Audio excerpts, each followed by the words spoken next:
You are listening to the Lawyer Life Podcast, episode number 11, and we are talking today about boundaries. We love them, we hate them, we all need them. Welcome to the Lawyer Life Podcast. If you are wondering how to find greater success and peace in your career, how to get more done, and find more time for what's really important, you are in the right spot. At the Lawyer Life Podcast, we dig into the good and the bad parts of lawyering and provide practical tips to help you take back your power and start living the career of your dreams. I am your host, Autumn Noble. I am a speaker, author, practicing attorney, as well as a life and career coach for lawyers. I have worked in firms of all shapes and sizes. I've taught in universities, and I've built a thriving practice group from the ground up. And I also worked in-house with a Fortune 300 company. Now I've created the Lawyer Life Collective to leverage all of my experiences and learnings to help my clients pave their own way, whatever that might look like. We are so glad that you're here. Hello, my friends. If you are new here, thank you for joining us. Be sure to check out the prior episode on people pleasing to set a good foundation for today's topic. If you've been here all along, I am so grateful for you and welcome back. In today's episode, we are talking about boundaries.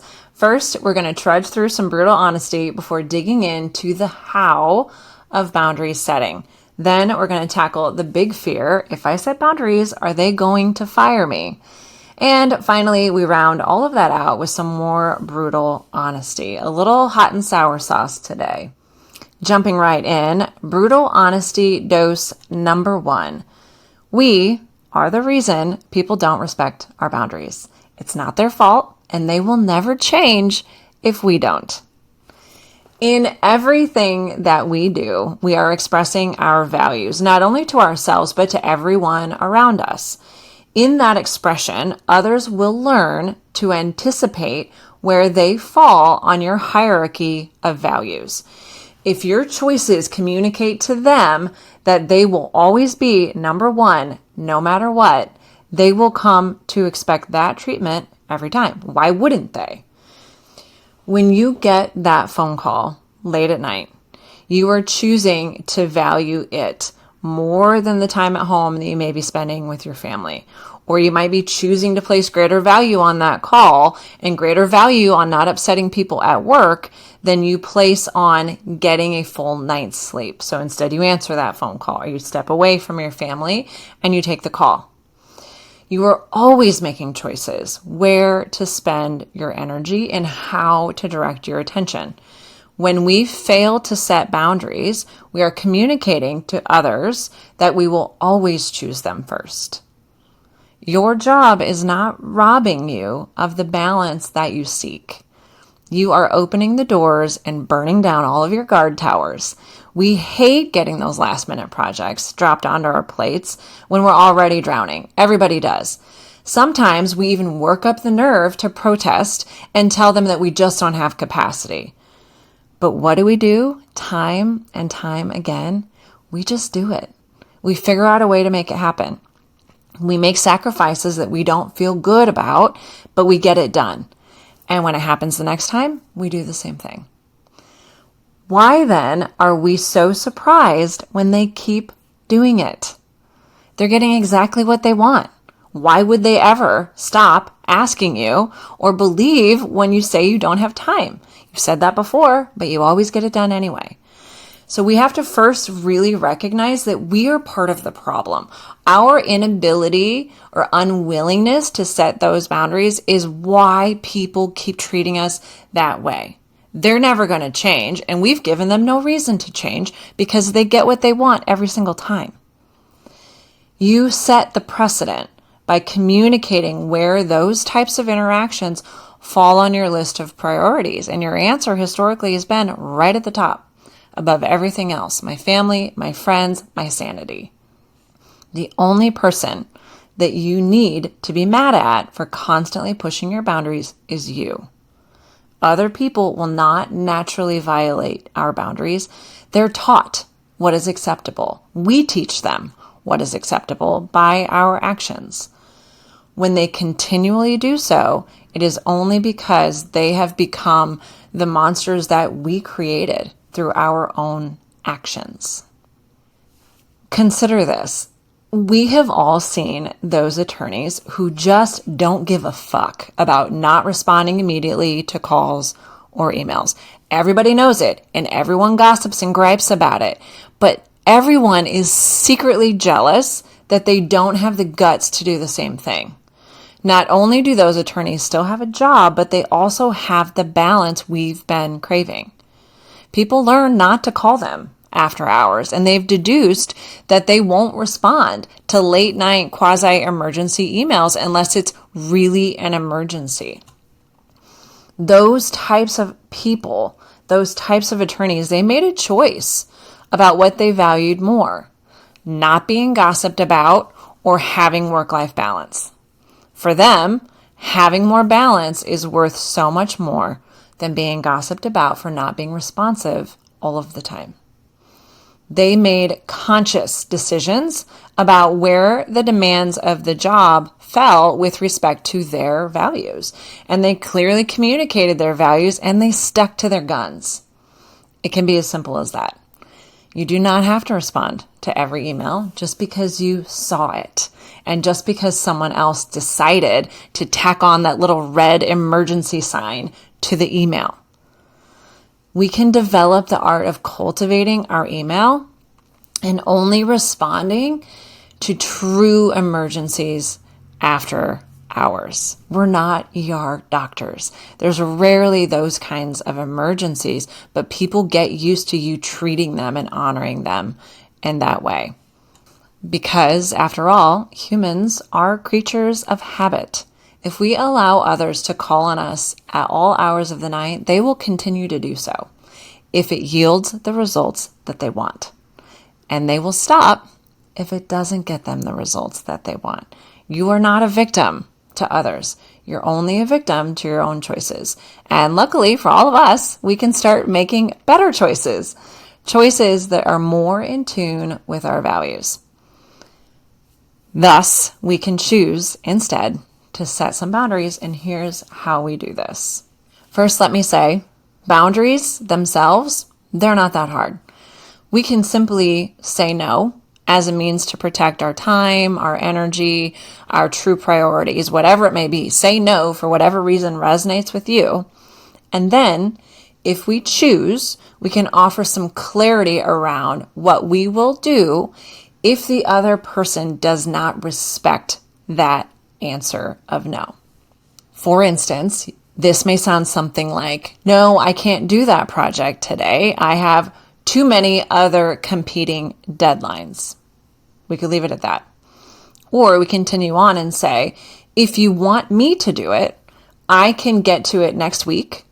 And if that doesn't work for you, we're going to have to coordinate with the other partners and projects to adjust my priorities. It's pretty simple. It's pretty straightforward. Whatever options you're giving them, it doesn't end up with you piling more on top of a full plate. If that person continues to push, then we can simply offer more clarification about the consequences of them not honoring that answer of no when we gave it the first time. You could say something like, I understand that if you need me to do this today, that is going to require me to push X, Y, and Z other projects. And I'm going to have to check with the other partners to see if that works for them. If it doesn't work for them, I will get to your project next week, unless you want to have somebody else do it, because I've already committed to other priorities today. And I will let you know where this all lands when I've discussed it with the other partners whose work I'm tied up with.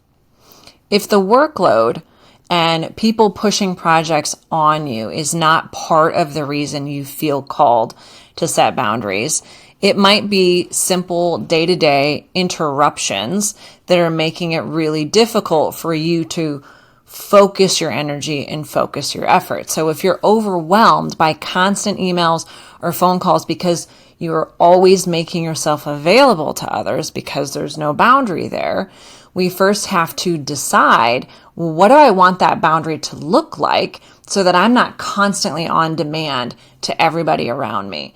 So that's going to require a little bit of self-exploration before we figure out how to actually set the boundary. So for instance, ask yourself, are you willing to check your email after hours? I think that's a question that we have to pause and ask. A lot of us just do it. And I think we need to decide, am I willing to do that? And if so, what does that look like? Is it within certain hours? Is it a free-for-all? But really consciously making a decision one way or another is going to at least allow you to take some ownership and power back for how we're feeling so inundated and constantly on call. So get clear on how often you're willing to be available. Or is this something that just comes up sporadically? You want to be able to go have lunch with your kids. You want to be able to go to a wedding and not feel that constant tug of work. In those instances, consider whether you could use your out of office message or email signature to communicate that boundary between work and the rest of your life that you want to have time for. If, for instance, you are going to be away for a weekend, potentially at a wedding or a family get-together, consider including in your out-of-office message the dates and times that you will be checking email so that others are aware that their emails will be going unread during a period of time. Or if you want to implement a practice where you don't check your emails during certain after hours or maybe over the weekend every once in a while, consider including that in your email signature too. 99% of the time when I talk through these potential solutions with attorneys, the usual response is, I don't want to feel like I'm annoying people. I don't want to feel like I'm beating other people over the head with this boundary that I'm trying to set. But the most essential aspect of any boundary is communication. It's not helpful to the other party for us to have this mental expectation as to how they're supposed to interact with us, but then not tell them what those rules are. It only creates this quiet fuming and anger on our part because they're not figuring out what we want from them, because they're not reading our minds and they have not been able to ascertain how we want them to interact with us. So if there's something that you're wanting or something that you're needing, like freedom to not check your email after hours or maybe over a weekend or not be tied to it constantly, consider leveraging communication avenues like your email signature or your out-of-office message to let others be aware. And yeah, they might be annoyed and they might not like it. Maybe they will get frustrated. Maybe they will think you're beating them over the head with your new fancy boundaries. In fact, you can probably rest assured that some people are not going to like it. But if they're annoyed by it, that means that they've read it and they're aware. Isn't that really half of the battle? Isn't that really the most important part of a boundary, is letting people know where the line is for you and asking them to honor it and giving yourself the opportunity to react when they have specifically disregarded something that you've clearly communicated to them. People are not going to love being shepherded in this way, but it's not about people pleasing anymore. It's about self-preservation.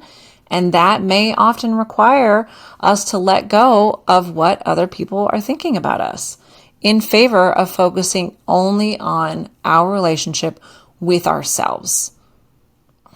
Other boundary violations I often see with my clients is people constantly calling and treating everything as an emergency, right? Like a phone call sort of suggests that it's something that needs to be dealt with immediately. Same thing when they show up at your door. So if you're the type of person that's struggling with constant interruptions and violations of your time and space and energy from office visitors or phone calls, you might consider implementing a boundary to limit those interruptions and allow you to focus. A few options to consider. You can direct all your phone calls to go to voicemail for a period of time so that you can focus on whatever priority project you want to accomplish that day. You can ask your support staff to intercept all phone calls, except, maybe carve some out. I only want to receive phone calls from these people because I know it relates to whatever I'm working on. You could silence, meaning essentially ignore all phone calls during a stated period of time. And you or your support staff could send a follow-up email to all missed calls, letting them know that you're working on a deadline and would be happy to get some time on the calendar to regroup, or inviting them to send you an email so that you can get back to them in between things when you come up for air. Either way, you're controlling the time of the discussion and really forcing them to kind of see they're clearly in the middle of something. Is what I want to bother them about more important than whatever I'm told they're tied up with? You kind of force them to step back and ask and reevaluate whether or not they want to put together that email, whether or not they want to put time on your calendar to further discuss it. And that can change the dynamic or the urgency with which they're treating whatever it is they want from you. I once had this client who called me all of the time. And he would call to talk through like new ideas, or he would call every time he wondered about some new aspect of the project. He just kind of wanted to ideate through things with me. Sometimes he just called to vent about the people that he worked with or the project itself. And sometimes he just called to chat. He called when he was frustrated with his team. And other times he would call just to let me know how happy he was with how things were going. But it was constant. And how I showed up in that relationship really taught me a lot about how I set boundaries in my relationships and how I follow through on them or don't follow through on them. When it came to him, I got in the habit of ignoring most of his phone calls unless I had time or was in a good mood to chat with him. And once I missed his call, I would follow up with an email and say, hey, I missed your call. I'm tied up for most of the day, but if you send me an email, I'll get back to you in between things if you need something. Basically like if you're calling just to chat, I'm busy. And if you want legal support, I'm here.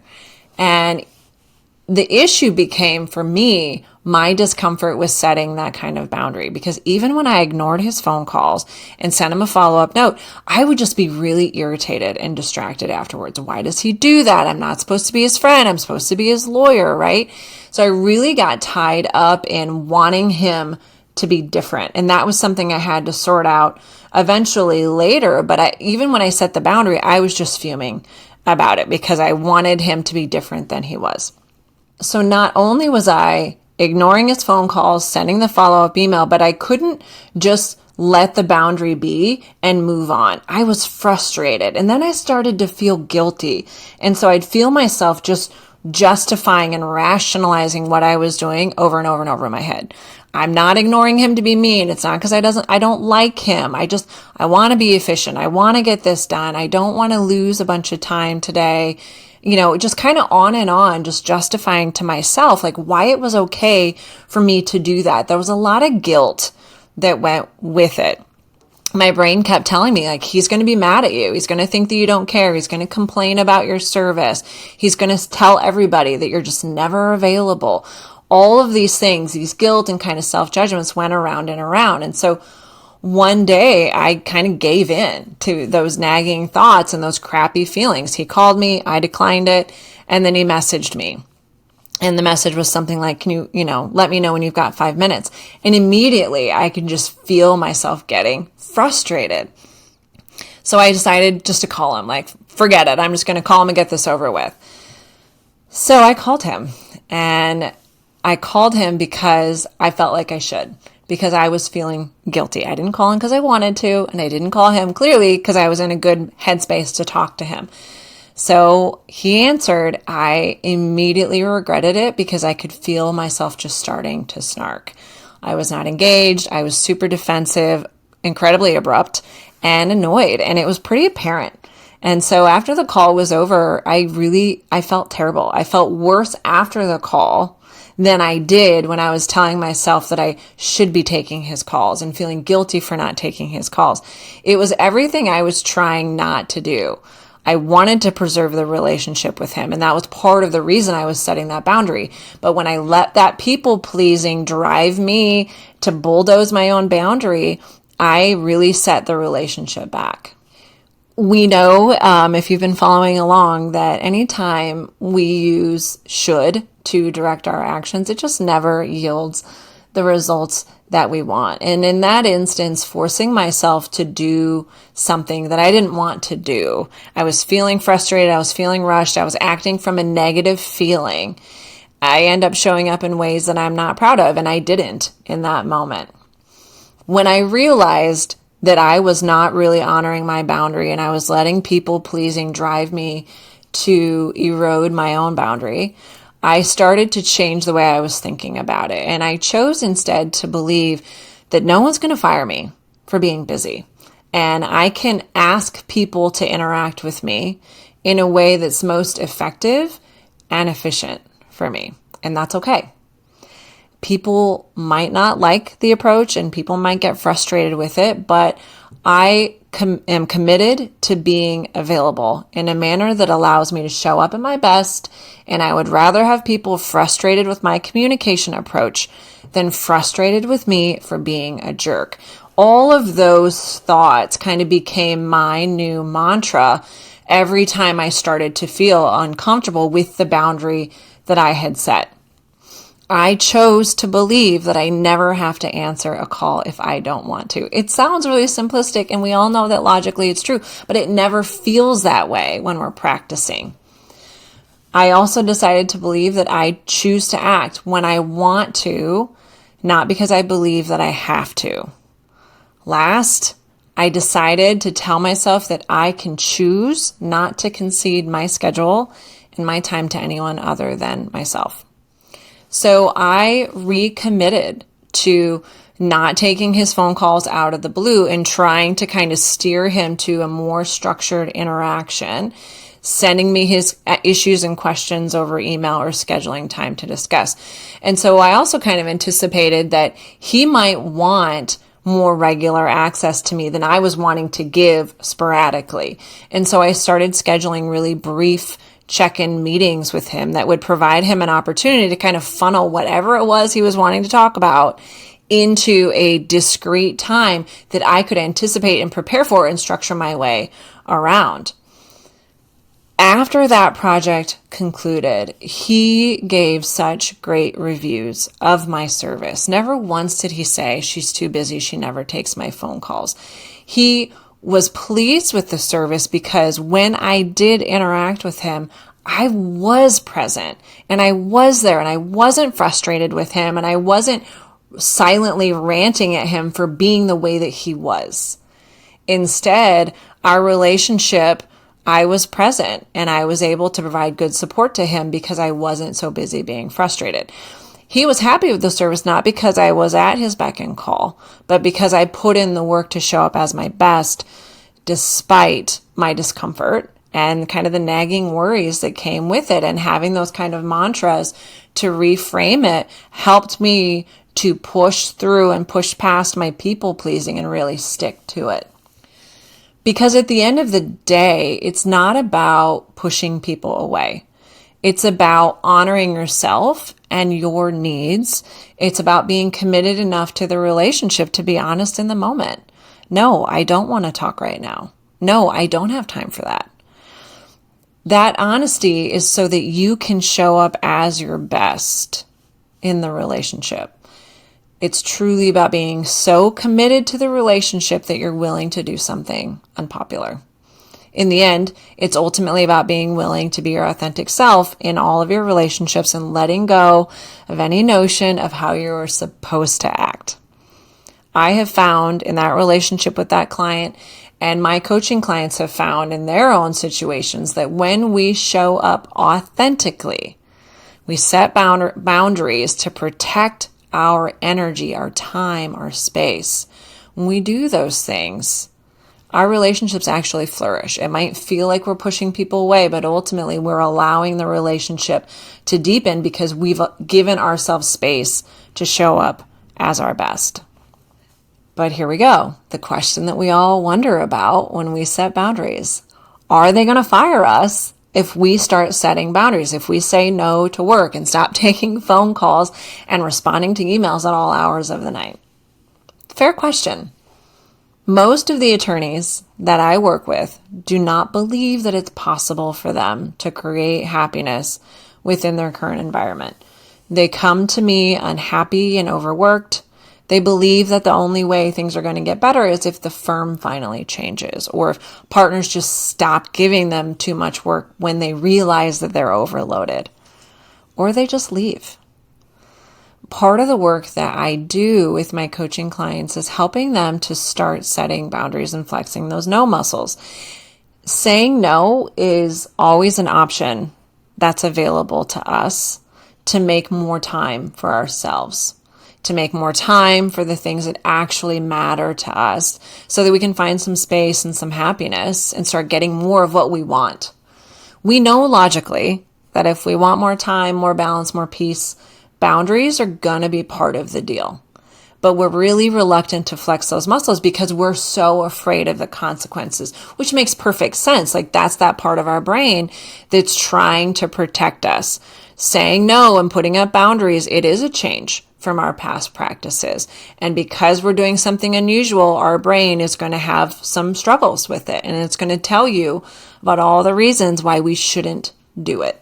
There is a difference between not knowing how to resolve a problem and being afraid to implement the solutions that you know exist.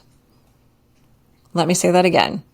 There's a difference between not knowing how to resolve a problem and being afraid to implement the solutions that you know. When my clients consider the possibility of not responding to an email at 8:30 p.m. on a Wednesday night, it doesn't seem like it's a real option. Their brains tell them that those kinds of boundaries are going to get them fired, they're going to get demoted, judged, and they're going to get into all sorts of trouble, which is possibly true, right? I'm not going to lie and say that everyone's going to love it and there's no reason, for them to fire you. Absolutely. You could get fired for setting boundaries. You could piss off the wrong partners. But we set boundaries because we know what is good for us. And that doesn't mean that the other person is going to like it. It doesn't mean that they have to like it. It doesn't mean that the firm has to accept it. But let's explore that. My clients that are learning to set boundaries and say no continue to meet their hourly obligations to the extent that those obligations are clear. They continue to do good work and oftentimes even better work because they're not so overloaded. They continue to be a team player and arguably an even better team player because they only take on work for the team when they actually have capacity. And with these changes in their boundaries and their workload, their attitude changes, their energy changes dramatically as well. Is it really reasonable to believe that a firm is going to fire someone performing in this manner simply because they're not willing to be a doormat on call 24/7? It's possible. But as you can kind of start to see, it doesn't mean that we're just going to stop working altogether. What it means is we preserve our ability to do better work, to be a better teammate. Some firms might have a hard line on that. It's possible. But there's a lot of reasons in there why doing this might actually prevent us from getting fired. I have certainly met more than my fair share of attorneys who have gotten fired because they're not setting boundaries and they're people pleasing and they're overloaded and they're doing shoddy work. And eventually, firms have enough of that too and fire people for those reasons. It's possible that even though the firm and the partners might not like this new approach and these boundaries that you're implementing, it's also possible that they will swallow that pill even if they don't like it, because they also like the other side of the coin. Furthermore, when we tell ourselves that setting these boundaries, pushing back and saying no, is going to cause us to get fired, I honestly don't believe that result differs a whole lot from the alternative. I work with attorneys every day, all day long. Attorneys who are burnt out and unhappy, attorneys who have implemented the rage quit, and attorneys who are sort of tap dancing on the edge of it. What I submit is this. If we continue the path that we have historically been on, where we ignore our boundaries and forget how to say no, the ultimate result is typically that we leave or we get fired. We leave burnt out, unhappy, and disillusioned, believing that practicing law is just not right for us. Or we get fired because our work product suffers, because our ability to be a good teammate suffers. That path may take several years to trek, but ultimately, that lack of boundaries ends with a sad exit, voluntarily or involuntarily. In contrast, we can choose a path where we speak our truth. We're honest about our availability, we set clear boundaries, and we make time for what's really important to us. If that path were to result in being terminated, we also have to ask, is that so much worse than the alternative? How long do you think you could flex those no muscles, set boundaries, stand up for yourself, and make more time for what's really important to you before the firm steps in and decides they no longer want to employ you? That even though you're billing enough, you're just frustrating everyone with these new fancy boundaries and they've had enough. Would that take 6 months? Would it take a year? What would that time be like for you? To have more time, more balance, the ability to exercise, spend time with your family, instead of feeling constantly on edge and on call, and actually showing up and being present at work and doing good work because you have time to. Wouldn't that 6 months or 1 year of balance and peace serve you in a much better manner than those years of being burnt out and frustrated and cruising towards a rage quit or waiting for the firm to fire you because your work product is suffering? The ending is the same, most certainly, but the person at the end of either of those journeys is absolutely not the same person. And the sacrifices each of them would make during those journeys could not be more different.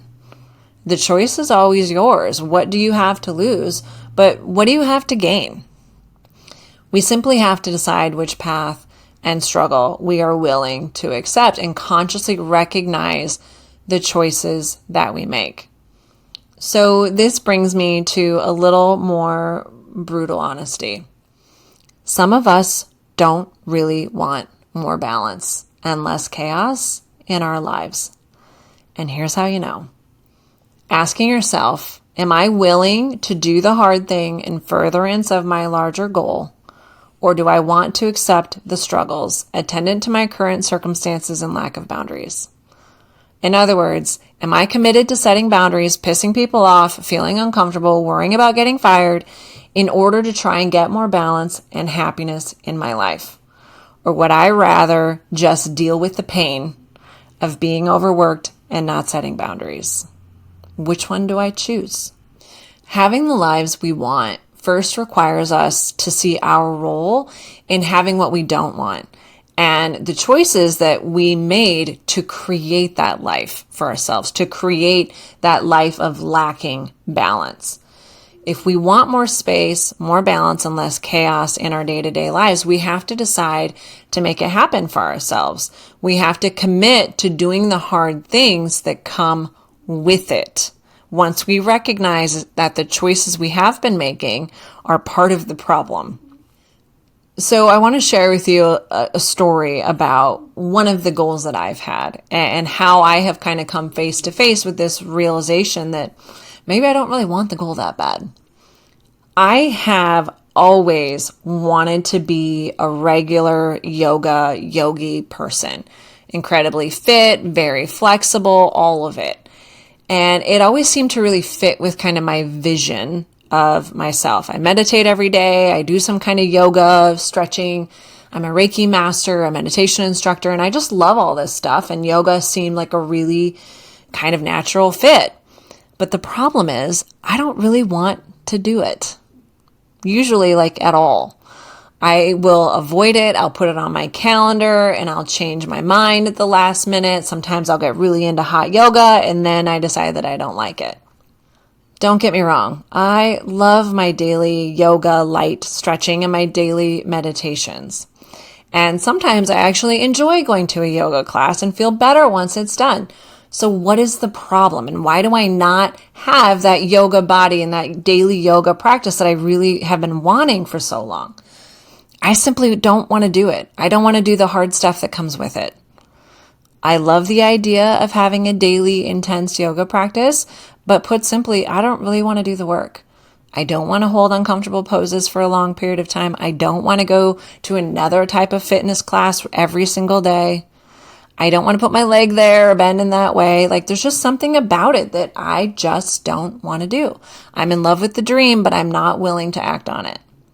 Maybe someday that'll change. But right now, I am really recognizing that this is something that I've wanted, but I'm not willing to put in the hard work to do it. And that's it. There's nothing sexy here, or there's nothing magical missing. I just am not committed to doing it. And I share this story because we all do this. We're all really good at identifying things that we want and things that we don't have. We've all got a laundry list of things that we want in our lives, but most of us really rarely chip away at those things because when it comes down to it, we don't want to do the hard work. Just like me in my daily yoga practice, I just don't want to do it. I'm not that committed to following through. Most of us, myself included, just want to wake up one day and realize that the accomplishment was simply waiting for us, waiting to be unearthed all of this time, and that it was always there for the taking. All we had to do was get up and go to that first yoga class, and like suddenly the heavens would rain down this yoga body on me and this desire to do the practice every day. We just want it to be simple. It's no different than setting boundaries and wanting more balance and less chaos in your life. We want all of those things, but we want it to come easily. We don't really want to do all the work that necessarily precedes it. That is why we don't achieve our dreams and chip away at those laundry lists of goals. We just aren't being honest with ourselves about our willingness to commit and actually do it. So here's what I will offer to you. If you think you want to have better boundaries at work or in your personal life, decide whether you really want it badly enough to go through all of the discomforts that will come with acting on it. If the answer is, I don't really want to go through all of that, then let it go. Don't continue to long after it and lament you're lacking or blame the job or the boss or the work on you not having it. Rather than committing to do the hard thing, so many of us just resign ourselves to being a victim to our circumstances, as if others were just blessed with the ability to do all these things that we just can't do. So we live our lives with this kind of laundry list of wants and wishes, and we tell ourselves, if I only had more time or more money or innate ability, or if only I was stronger, and so on and so forth. But the truth is, it's not our misfortune that we don't have these things. It's our unwillingness to do the damn thing. So if you want something to be different, but you aren't willing to change yourself to create it, what I offer to you is to simply own it. To tell yourself, I really want better boundaries in my life, but I'm not willing to be uncomfortable to make it happen. I'm not willing to risk upsetting people. And then let that shit go. It honestly feels so much better than wishing and hoping that life will suddenly gift you with the balance that you want.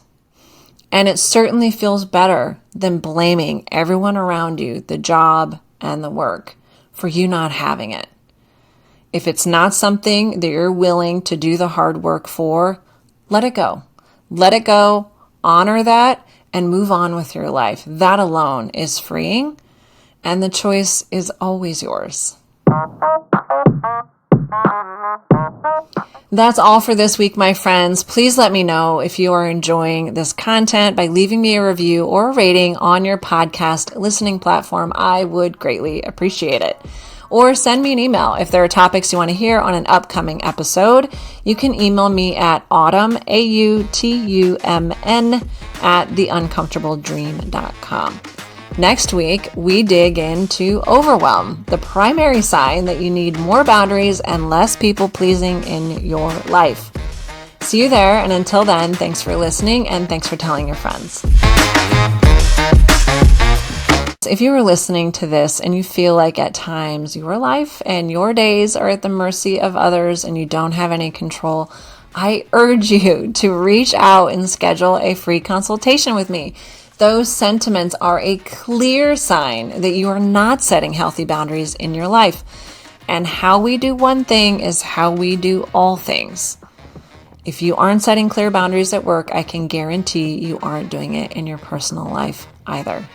Meet with me and let's get a strategy in place to set and execute better boundaries. You owe it to your sanity to at least try.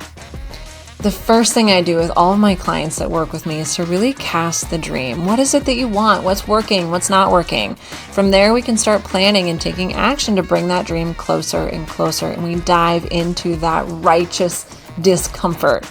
It's not easy, but we plan and we strategize and we execute again and again and again until we get there.